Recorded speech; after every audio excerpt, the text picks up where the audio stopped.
you. Let's pray. Father, we continue to revere you in this place. Thank you for bringing us into your presence, O God. And now, Lord, we offer to you our hearts. Speak to us. Open our spiritual senses, Lord. Captivate our hearts, captivate our mind. Allow us, O God, to respond to your word. Allow us, Lord, to receive your word with thanksgiving, O Lord. To meditate, to chew it, Lord, like honey. Your word is like honey, Father. Thank you for nourishing our spirit, soul, and body, God, today. We give you glory and hide your servant, O God, as she speaks your word. In Jesus' name. Amen. Amen. Good morning. Good morning. Sabihin mo sa katabi mo, good morning. Welcome to church. We are so much blessed to have you here. Welcome to church, everyone. It's nice to see it's nice to see everyone today. Amen po ba? And praise the Lord. It is the month of August now. Is this the second? It's the first Sunday of the month. The first Sunday of the month. Time flies really quick. And ilang buwan na pa, matatapos na ang 2024. So how is your 2025? Naging 2024, naging 2025. How is your 2025? How did you reach your goal? Ano yung goal natin for 2025? Mag-lose weight? Ano yung goal natin? Have a permanent job? Work out our visas? Or what is our goal? Grow deeper in our spiritual life with Jesus, in our relationship with Jesus, with God? Ano yung mga goal natin? Umuwi sa Pilipinas? Umuwi na ba tayo sa Pilipinas? Hindi pa. Praise the Lord, hindi ka mag-isa. Diba? And praise the Lord. It's nice to have goal and it's nice to be reminded, ay oo nga no, nasa gitna na kami more than half of the year. Na-attain ko ba yung goal ko? Na-achieve ko ba yung goal ko? Na-achieve ba natin yung goal natin? And, hallelujah. The important thing, the most important thing is that we are still here in the presence of God, in the house of God. We are still serving the Lord. Amen po ba? Amen po ba? Nakakaintindi po kayo ng Ilocano? Don't worry. May kasama kayo, hindi kayo mag-isa. Yes, hindi kayo mag-isa. And, hallelujah. Let's open our Bible in the book of Malachi. Ano yung napupunta sa isip niyo pag sinasabi ko ang, bakit ito? Bakit may nag-e-echo? Anong napupunta sa isip niyo pag sinasabi ko ang Malachi? Tithes, ano? Pero huwag kang mag-alala, hindi ako mag-preach ng tithes ngayon. I'm not going to preach about tithes ngayon because Malachi is more about tithes as well. Na malagi kasing na-emphasize during tithes and offering ang Malachi.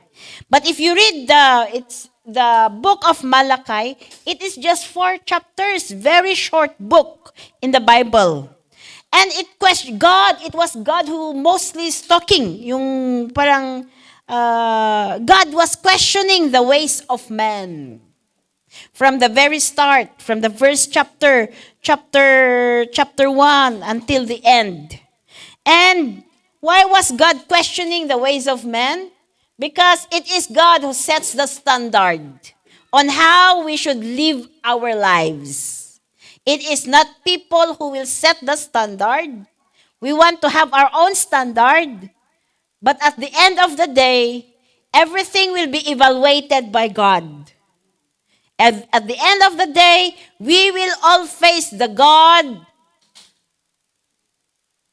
who is love, the God who is merciful, the God who He is also a God of wrath, a God who judges. He is not just a God who loves, He is not just a God who is compassionate, but He is also a God who judges every action, even everything that is done in secret, as it says in the word, even our thoughts. One day, somehow, one day we will soon meet him. So in this book, he was questioning the ways of man. And it's nice to read it. I would like to encourage you to read the whole chapter of Malachi. And you would see, oh, my ways, are your ways in line with his ways? With his will? With his standard? You will see it in the Malachi as well. There are maraming, I cannot, every time, lagi kong binabasa. And every time na, like, I preached this one when I went to Northam. I preached this one when I went to North. And now that I am here, when I was reading it again, when I was trying to study it again, when I was reading it again, may bago na namang lumalabas. So you see, the Word of God never, hindi siya nag-fade. Hindi siya, kapag nabasa mo is A, pag basahin mo ulit, may AB. Pag basahin mo ulit, may ABC. Pag basahin mo ulit, may ABCD. So it's always, there is always something new. So, hindi po dapat na, ay, binasa ko na yung the whole book of the Bible, I'll stop it from there. No. It is new every morning. The rema of the Lord, the love is just the same with His love.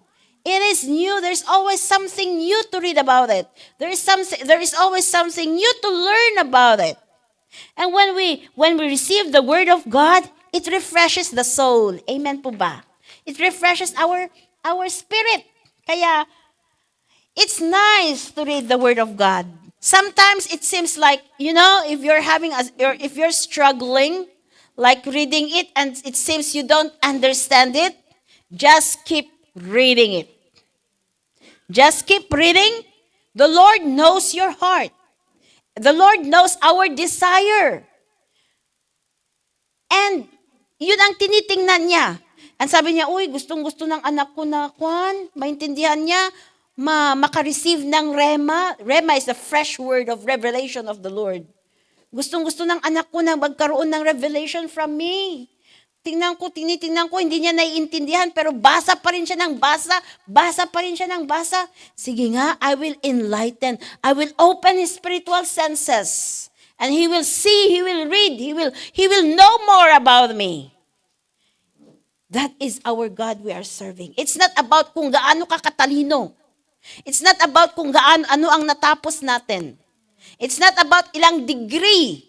Kahit nga Tagalog ang alam nating salita, hindi tayo marunong mag-English. Kapag tarigagay natin,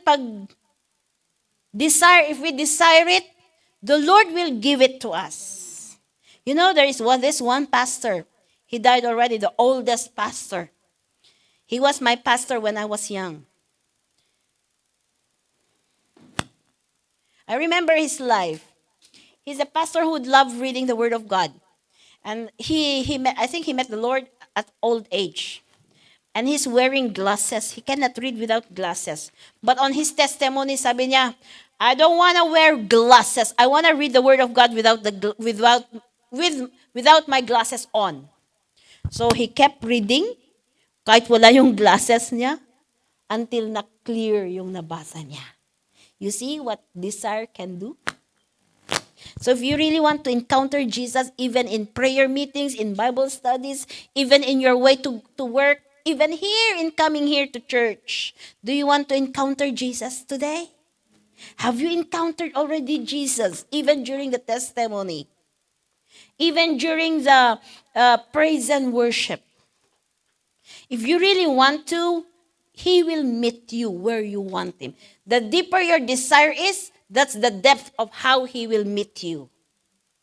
Amen po ba? So if you really desire it, God will meet you. Anyways, so let's continue. Let's open in the book of Malachi, chapter 3. Chapter 3 talaga, no? Ba't lagpasan natin yung tithes? Chapter 3, verse 13. Sabi niya dito, you have spoken arrogantly against me, says the Lord. Ooh. You have spoken arrogantly against me, says the Lord, yet you ask, what have we said against you?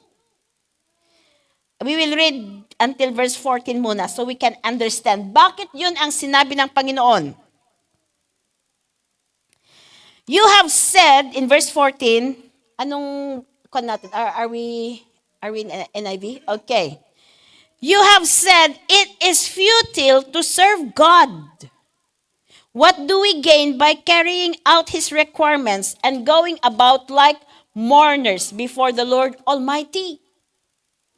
You know, when you think pala na it is futile to serve God, that is already arrogance in the eyes of God. Remember, arrogance you might think is different. But as I said, it is the Lord who gives the standard, not man. Amen po ba? Not everyone wants to serve God. Not everyone wants to surrender their lives to God. Hindi lahat po ng tao gusto. Bakit? Why? You know, when we serve God, no one can really serve the Lord in their comfort zone. If you really want to serve God, you have to come out from your comfort zone. You have to come out from your old thinking. You have to come out from your old self. You cannot do what you have been doing before. You cannot think like how you have been thinking before. You have to renew our minds, says the Word of God. Amen po ba? It is the Word of God who says it. It's not me. So, not everyone wants to serve God because masisilihan po yung putan. Sabi nga ni Brother Ruel, nung pumunta daw ng Japan, sabi, parang binalatan siya. Ang dami niyang tanong until he really surrendered. Pumunta siya sa Japan, binalatan siya ng salita ng Panginoon. Until he fully surrendered his life to the Lord.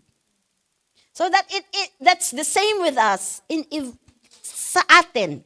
Kaya not everyone wants to serve God. Self-denial alone, one word, but it is very heavy. Surrender alone, one word, but it is very heavy. Surrendering our self-will. Amen po ba? It's so hard to surrender our self-will. Coming to church, minsan, I want to rest. I've been working Monday to Saturday. We want to rest. But if you really want to serve God, Sunday is for Him. Amen po ba? So you see, it is not easy. It is hard. So ang Christianity, I always remember, one person who was dying told me, Christianity is tough. Who died already? He died already. Christianity is tough. No wonder na in Matthew, if you read the Matthew, yung daanan, there are two gates, there are two doors, there are two gates, ways. The wide gate and the narrow gate. The wide gate will lead to hell. The narrow gate will lead to heaven. Wide gate because you can do whatever you want in this wide gate. But if you want to serve God, if you want to follow His ways, matatanggal ng pride alone, ang hirap tanggalin. Amen po ba? Sino ang nag-struggle sa pride na gaya ko? Ako, tayong lahat, I know. Everyone has pride. Amen po ba? I believe that, kaya wag tayong mahiya na, may pride ako, wag tayong mahiya. Wag tayong mahiya ng mga past natin. Everyone has bad past. Don't worry. We all have our bad past. Amen po ba? But we have to surrender it to God. Amen? So it's not easy. It's not easy. Amen po ba? But may nag-complain. May nag-complain sa pagsisilbi sa Sino ang gaya kong nag-complain din doon? Nag-complain din ako, Kasi hindi nga madali. Kala ko ba I will just believe?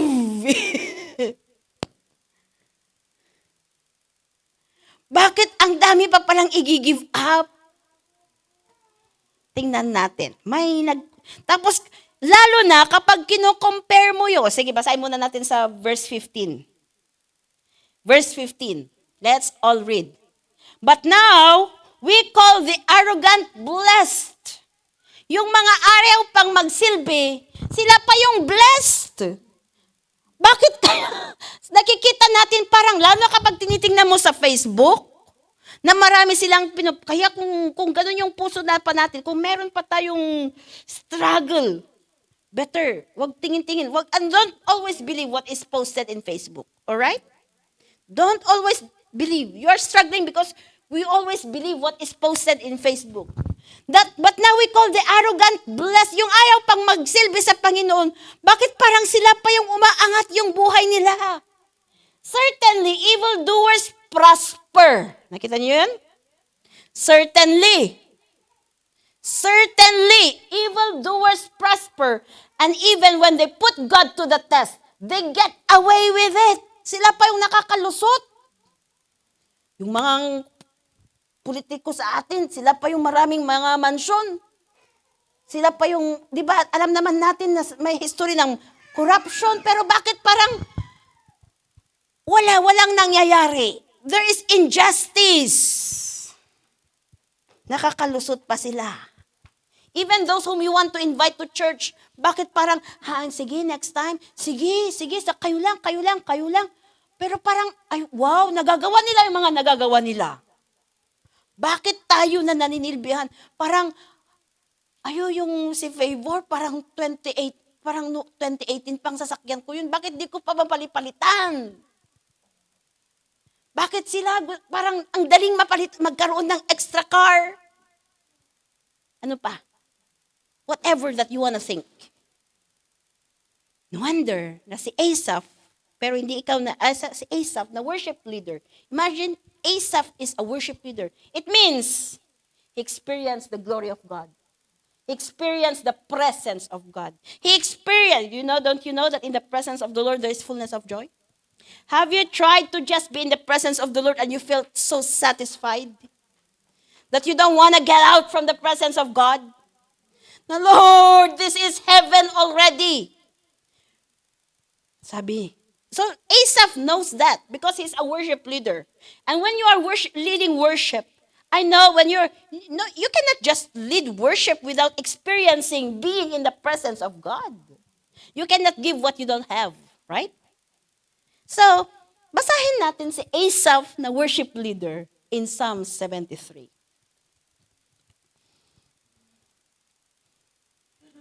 We all come to this. I believe that we have thought of this as well. Psalm 73 from verse 1. All right. Surely, sabi ni Asaph, God is good to Israel. So it means, surely, siguradong si Asaph na God is good to Israel. It means he experienced. Kung sigurado ka, talagang confident ka, na-experience mo yan. Amen.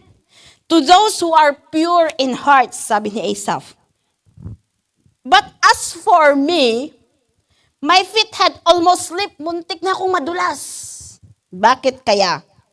Sa kanyang in his journey of faith, muntik na siyang madulas. I had nearly lost my foothold. Yung foundation niya, malapit nang mawala. Buti na lang nearly, Buti na lang nearly si Asaph. Tingnan natin, bakit kaya nearly? Bakit kaya siya muntik na madulas? Tingnan natin sa verse 3. Ito. For I envied the arrogant when I saw the prosperity of the wicked. Oh! Remember, sino yung arrogant na sinasabi natin? Those, in accordance to the word of God, those who do not want to serve God. They are the arrogant.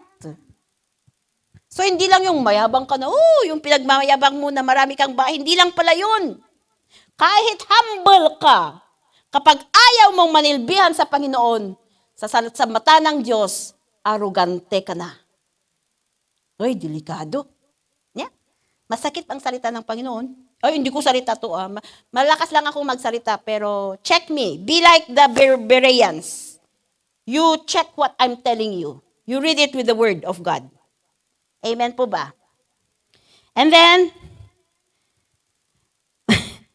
When I saw the kaya mahirap pala pag yung tinitingnan-tingnan natin yung mga kapatid, yung mga katabi natin, yung mga yung mga yung mga kaibigan natin, yung people. No wonder that sabi ng Panginoon, set your eyes on things above. Amen po ba? Verse 4. Ito pang sabi niya sa verse 4. Siguro si Asaph na test ang health niya, ano? Kasi sabi sa verse 4, they have no struggles. Their bodies are healthy and strong. And then verse 5, ito yung nakikita ni Asaph. Tinitingnan, wow, parang walang struggle ang buhay nila. They are free from common human burdens. Ano bang common human burdens? Lack, pera, lack, kulang. Pero yung those who do not want to serve the Lord, yung wow, parang hindi sila nagkukulang. Bigay ako ng bigay ng tithes, pero parang mas kwan sila. Kapag, you know what, if you base your tithing on material things, you are like Asaph. But if you base your obedience in spiritual things, it's a different story. You are blessed. All right. They are free from common human burdens. They are not plagued by human ills. Therefore, pride is their necklace. They clothe themselves with violence. Wala na silang pakialam. Kahit anong ginagawa nila, they can escape, right? Yung kanina, they can escape justice. Verse 7. From their callous hearts comes iniquity. Their evil imaginations have no limit. Uy. They scoff and speak with malice. With arrogance, they threaten oppression. Let's keep reading kung ano yung nakikita ni Asaph. Their mouths lay claim to heaven, and their tongues take possession of the earth. Therefore, their people turn to them and drink up waters in abundance. They say, how would God know? Does the Most High know anything? Mas malala na to. Mahirap na to. This is what the wicked are like, always free of care. They go on amassing wealth. They go on amassing wealth. Wala na silang ibang iniisip kundi ang mag-amass ng wealth. Just to focus on their earthly goals only. Surely in vain I have kept my heart pure and have washed my hands in innocence. Sabi pa ni Asaph, surely I kept my heart pure. Naging inosente naman ako. All day long I have been afflicted, and every morning brings new punishments. Siguro burden si Asaph sa mga nakikita niyang kailangan niyang ipag-pray. If I had spoken out like that, I would have betrayed your children. Okay, basahin natin from verse 16. When I tried to understand all this, it troubled me deeply. Bakit kaya? Kala ko ba yung mga Kristiyano ang blessed? Bakit kaya? In verse 17. Till I entered the sanctuary of God, then I understood their final destiny. You know, until you enter the presence of God, your mind will be enlightened. And you will not think that way. You will not compare yourselves with the lives of others. You will not see yung anong tawag na, yung standard mo ng prosperity in the lives of others. You will not see yung standard mo ng blessing in the lives of others. But you will see the standard of blessing in the standard of God. Peace alone. What a blessing it is. And bakit may peace ba ang mga injustice? It's okay. May peace ba sila? Wala. Yung those who are living in wickedness, do you think they can, siguro kung matigas na ang puso nila, But do you think they can sleep in peace? Kunting sa atin nga, kunting sinungaling kung minsan, nababagabag na tayo eh. Hindi na tayo makatulog eh. But because we have God, kaya He gives us peace. Amen po ba? So, kaya we understand the real meaning of life when we are in the sanctuary of God. We understand the real meaning of God's blessing. In the sanctuary of God. You know, kahit sabi ko nga, meron yung may pumupunta dito, bakit yung sasakyan mo, si Favor na yan, pa yan na, parang, but I'm satisfied with Favor and I'm happy with Favor. Sabi ko nga, oy, di mo lang alam kung ilang tao ang sinakay niyang pinunta sa church, ah? You know, the satisfaction alone is a big blessing. Ako nga, mula nung nanganak ako, pare-pareho na lang yung damit ko kasi hindi na kasya yung mga, sabi ko, wag akong bibili kasi papayat ako. Pero sabi ni pastor kagabi sabi niya, magpapayat ka nga. Nagko-complain na yung asawa ko. Bakit ba? Masyado na ba akong lumaki? Oo. Very honest naman. Oo, sabi niya. I appreciate his honesty. Kaya sabi ko, dati-dati tinatamad akong magbakgat. Sabi ko, magbakgat na nga ako. Magbawas ng rice na nga. Bakit nung buntis ako, nakayanan ko naman? Bakit ngayon na hindi na ako buntis? Parang wala ka nang pag-aalam sa sarili. Huwag naman ganun. Ano? So, bakit tayo napunta doon? Satisfaction. Ewan ko bakit tayo napunta doon. Pero I'm talking about satisfaction. Amen po ba? So, in Christ, kahit marami kang, you know what? I'm very, even yung mga friends mo, kahit pare-pareho tayo nagkikita ng Sunday, satisfied ako. Kahit kailan ba yung class camping natin, parang wala na, no? Matagal na. Pero nakakasatisfy pa rin. Amen po ba? Okay. Balik na nga tayo kay Malakay. Balikan natin si Malakay. Malakay chapter in verse 16 na tayo. Malakay chapter 3 verse 16.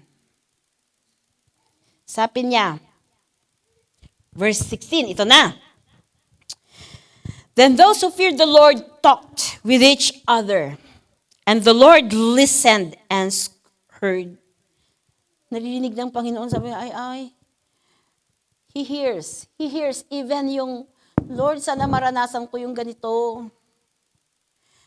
Lord, favor naman, the Lord hears. Ito pa. This is good one.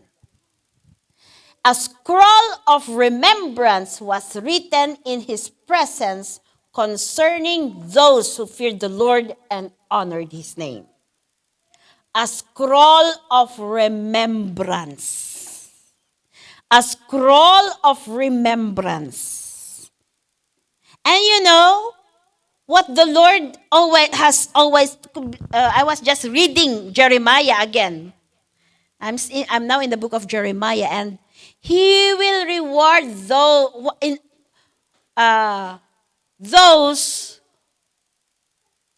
He will reward us in accordance to our deeds. Anong ibig sabihin nun? The Lord sees, the Lord knows, the Lord writes. Everything is written. Kung nag-ayos ka ng upuan, kapag yan pa ang ministry, may nag-circulate na trending ngayon, yung about mapping ministry. Have you read that? Kung yun ang ministry mo, wag mong sabihin mababang ministry yun. Kaya MC, wag po nating punta tayo sa pinaka-importanting part ng service, it's the Word of God. Everything is important. Worship is important. Testifying is important. Huwag sabihin ganun. Giving is important. Hearing the message is important. At huwag nating sabihin, ay, yung pastor yung... No, everyone is special. If you're doing your mapping ministry, your serving ministry, yung nag-aayos ng upuan, wow. The Lord sees, the Lord knows, the Lord writes. Gusto ko yun. Scroll of remembrance. Scroll of remembrance. And what He sees, what He knows, what He writes, is what you do in His kingdom. Di ba? Bakit ko pakikialaman yung yung lupa ni Mother Rosa? Hindi ko naman pag-aari. Did you get my point? Pakialaman ko yung daga tuloy. Baka sabihin nila yung daga is lupa. Pero daga is yung rat, di ba? Pero sa Ilocano, daga is lupa. And nababalik na so, bakit ko pakikilapan ng lupain ni Sister Mother Rosa? Hindi ko naman pag-aari. Ganon din ang Panginoon. He sees, He writes, He knows what is happening in His kingdom. Where are you serving right now? The question is, where do you serve? Where are you serving right now? Pastora, paano yan? I have to go to work.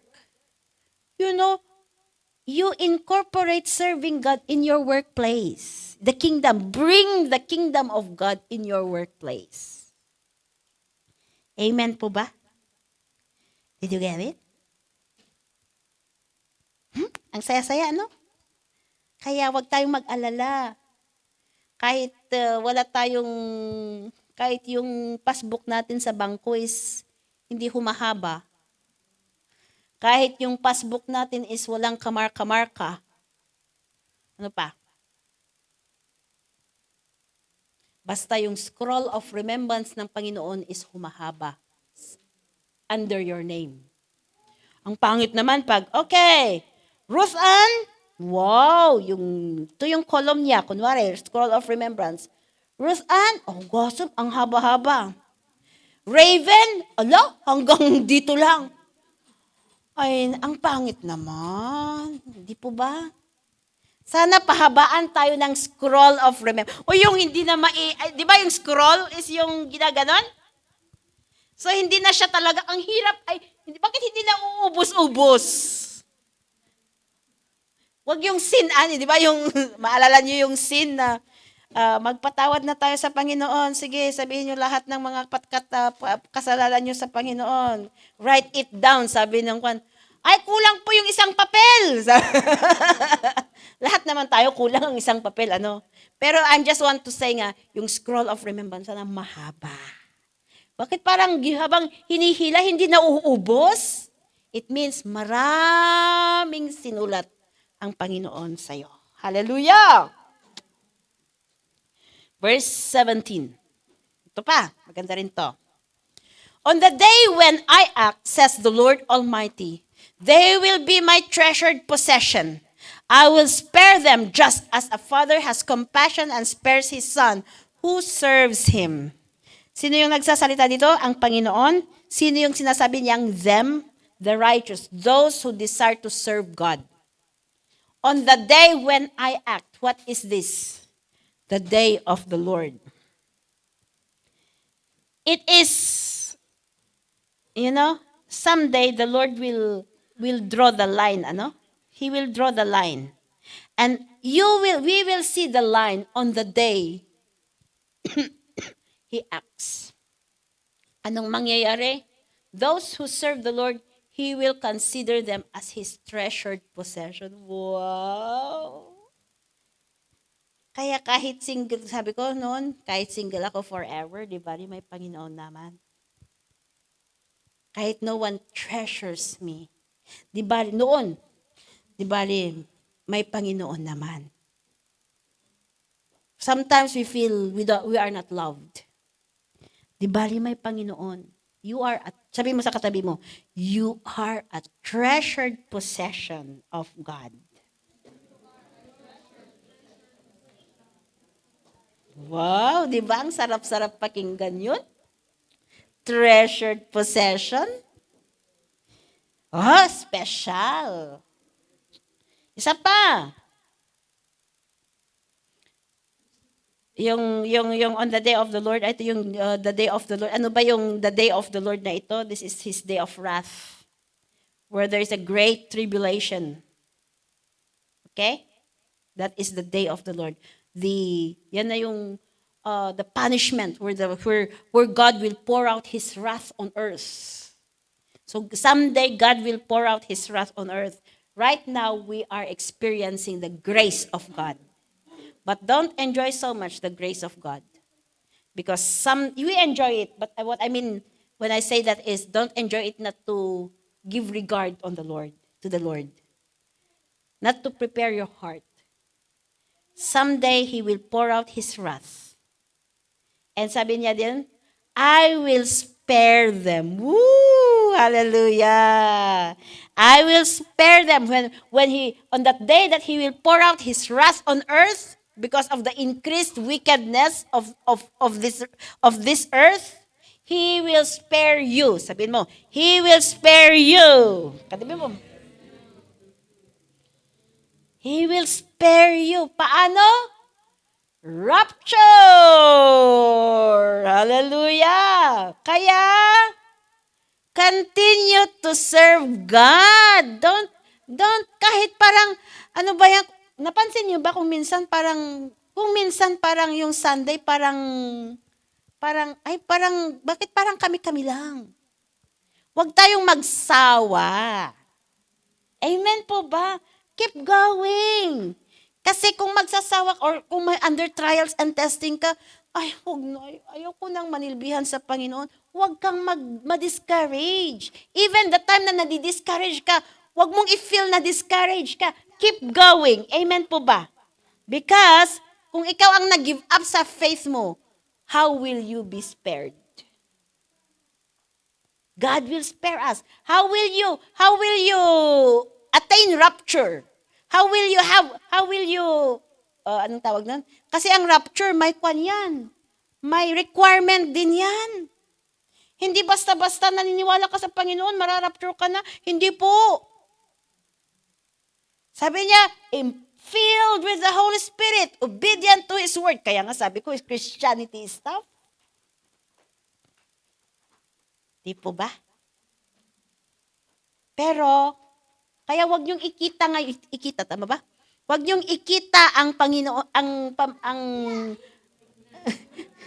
wag niyong tingnan ngayon.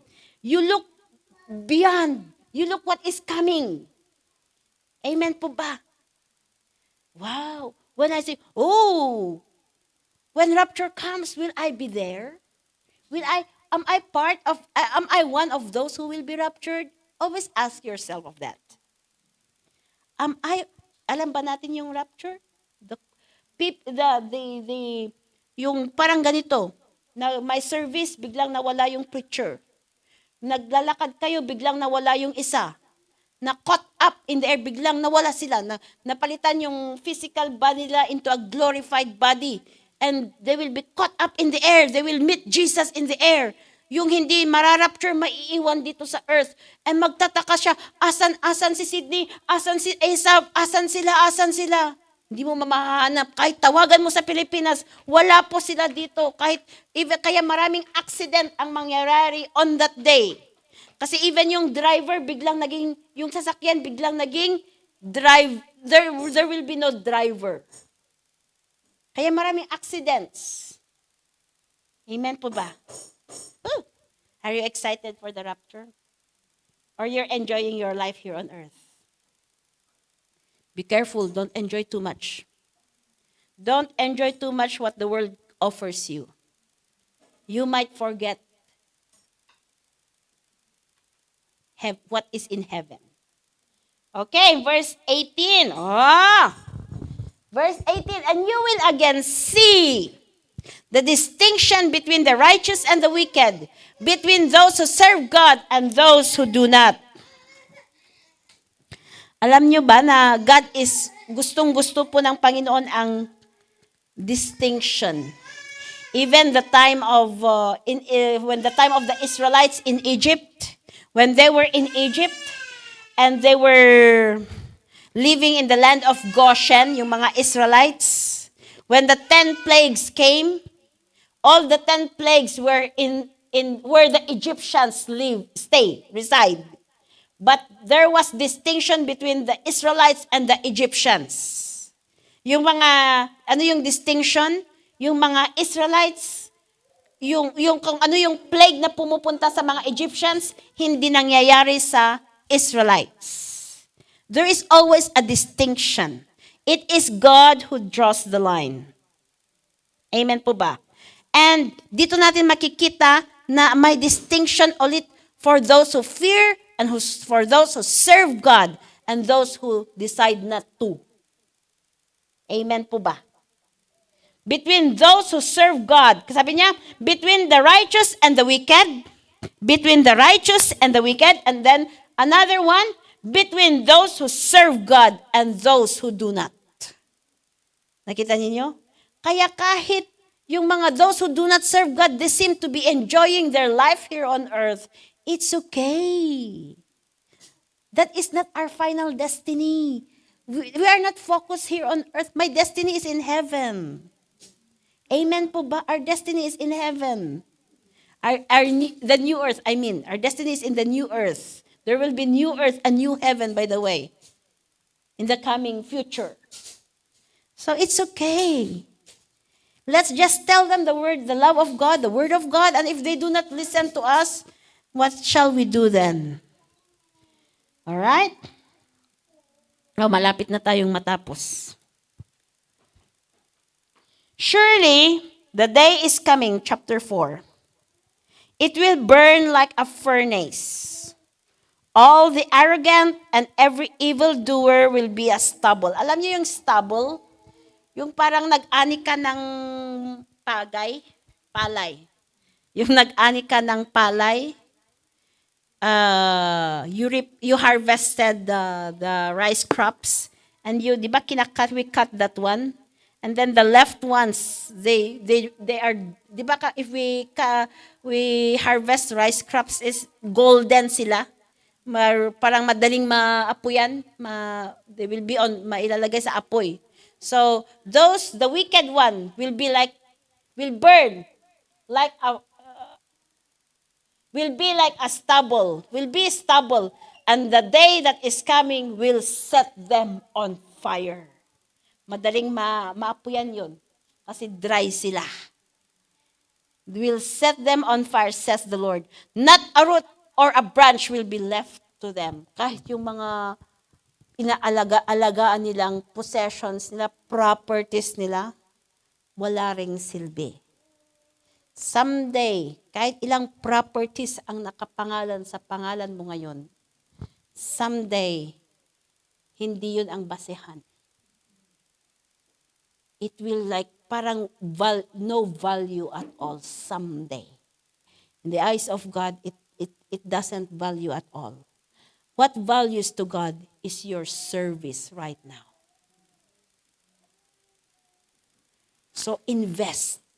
How do we invest in the kingdom of God? Serve Him. Serve Him. Live your life for Him. Amen po ba? All the arrogant and every evildoer will not verse 2. Chapter 4, verse 2. But for you who revere my name, the Son of Righteousness will rise with healing in its rays. Wow, that's the salvation of the Lord. And you will go out and frolic like well-fed calves. Then you will trample on the wicked. Who? They will be ashes under the soles of your feet on the day when I act, says the Lord Almighty. Di ba? Inulit-ulit niya, on the day when I act. Someday we will, even tayong mga righteous ngayon, someday we will reign with Christ. it will be another preaching, but I don't want to trigger your curiosity for now, because it will be that will be a very long preaching. But on the day that the Lord acts, sinong nangyari? On the day that the Lord acts, there is salvation in our lives. Amen po ba? So never give up. Katabi mo, sa katabi mo, never give up. Never give up serving the Lord. Let's serve the Lord. Sa asawa mo, kung katabi mo yung asawa mo, katabi mo yung pamilya mo, sabihin mo, let's serve the Lord together. In Joshua chapter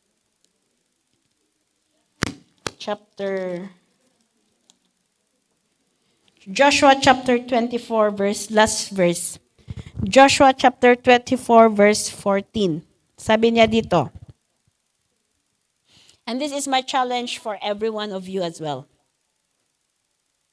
If serving the Lord seems undesirable to you, then choose for yourselves this day whom you will serve. Whether the gods of your ancestors, ano na ang gods ngayon? The gods of this world ngayon? Ang daming gods ang world ngayon. Your ancestors served beyond the Euphrates, or the gods of the Amorites in whose land you are living. And this is my stand as well. I go with Joshua. But as for me and my household, we will serve the Lord. Joshua chapter 24 verse 15. Go further. But as for me and my household, we will serve the Lord. If serving the Lord is undesirable to you, for me, I will continue to serve the Lord. Whoever wants to go with me, let's serve the Lord together. Amen. God sent us here in Perth with a purpose. It's not an accident that He opened His door for you here in Perth. But He is giving you the privilege to serve Him here in Perth. Amen po ba? There are many, how can I serve? Ang tanong nyo siguro, how can I serve? There are many ways to serve. We can, that's another lesson someday. There are many ways to serve. But first of all, how will you serve if you are not in the kingdom? How will you serve if you did not enlist your name in the kingdom of God? How will you do that? How will we serve if we did not even ask God, Jesus, to come into our hearts? Amen po ba? Have we really received Jesus in our hearts? It's a question. Even when you've been coming, even if you've been coming here in church for how many Sundays, for how many months, if you haven't received Jesus in your heart, you are not enlisted in the kingdom of God. How will you serve if you are procrastinating yourself in the kingdom of God? Yung mga militar, ikaw nga pupunta sa sabangan. Ayaw ko po, o sila na po. How will you say that you are serving? But first of all, let's make sure that we are enlisted in the kingdom of God. Amen po ba? Can we all rise up? Can we all rise up?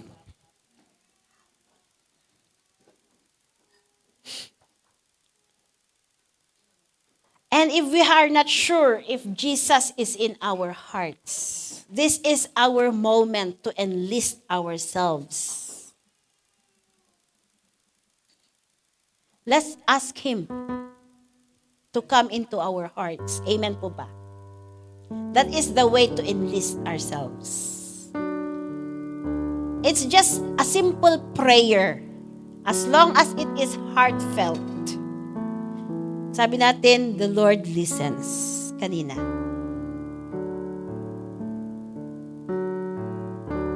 If you want, you can follow after me a prayer. And if you want to renew your commitment to the Lord, Beca- Because you've been wandering away for quite some time, do it now. This is not our time to be filled with pride. It's not about your neighbor. It's about you and God alone. If you want, you can follow after me. If you want to enlist, you receive Jesus Christ in your heart, follow after me. If you want to recommit yourself to Christ, follow after me. And I will lead you into prayer. You can raise your hands to the Lord as your sign of surrender. This is a sign of surrender. Lord Jesus, thank you for today. Thank you for your word. It's okay. You can speak it out. Thank you for your word. Your word that brings life. Your word that reminds me of your will. Lord, I come to you, humbling myself, acknowledging that I am a sinner, acknowledging that I have been doing things in my own. But I want to enlist my life in your kingdom. Forgive me, Lord. Cleanse me from all my unrighteousness. And come into my heart, Jesus. I welcome you into my heart. Reside in my heart and stay in my heart. Lead my life, Lord. Be my Savior. Be my Lord. Be my everything. And help me serve you in your kingdom. If I have been wandering away from your kingdom, Lord, I want you to restore me. I recommit to you my life. I recommit to you my purpose, my desire, Lord. Be my desire, Lord, and have your way. Thank you, God, for working in me and for finishing the work that you had started in me. In Jesus' name. Amen. Let me pray for you. Father, that was just a short prayer. But you know that we prayed heartily, God. I know, Lord, that you are able to work in each one's life. I pray, Father, that you show yourself as their Savior. Thank you for the salvation of everyone, oh God. Thank you for the restoration, Lord. For the deliverance, for healing, oh God. For our reconnection, a spiritual reconnection with you. Our relationship with you. I pray that you would fill each one of us, Lord, with your power, with the Holy Spirit, to help us through, because we cannot walk our spiritual journey in our own, Lord. But we need you. We need you. We need you, Holy Spirit, to help us through. Lord, I pray that you will preserve every one of us, everyone who is here in your presence, until you come, oh God, until you come. And we will see how you will spare us. We will see how you will consider us as your treasured possession, Lord. Thank you for guiding our hearts, our mind. Hallelujah. We give you glory, God. In Jesus' name. In Jesus' name.